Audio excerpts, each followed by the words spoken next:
You're in such a state of shock that you don't actually know how to even feel.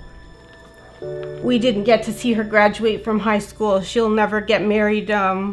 Just to see her be a nurse.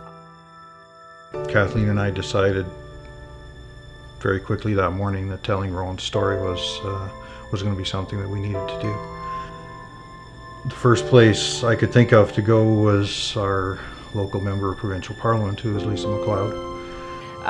It was heartbreaking. Obviously a young girl who had her whole life ahead of her.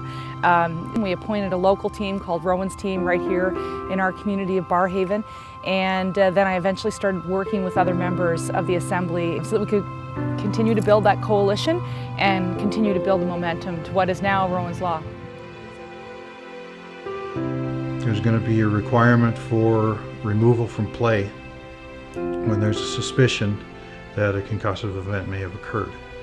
Peace and prevention is knowledge. One of the first people in the medical community that I reached out to when I decided to take on Rowan's Law as a private member's bill was to the Schulich School of Medicine's dean, Dr. Strong. The tide has turned from this is a rare occurrence to, right, we get it. There's a risk for our children, there's a risk for athletes, no matter whether they're elite or not, and people are now asking the question, how do we move forward on all of this?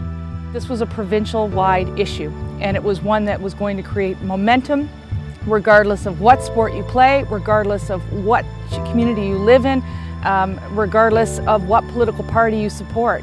This was the right thing to do. Rowan's Law was the right thing to do.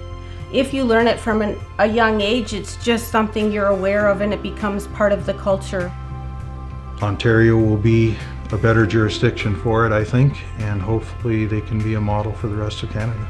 From the very beginning, it was a university in London, Ontario, 6.5 hours away from our community in the city of Ottawa, that stepped up to the plate. And concussions are going to happen. You can't 100% prevent them. And so what we need to do is make sure that when they do happen, that it's taken care of promptly and properly.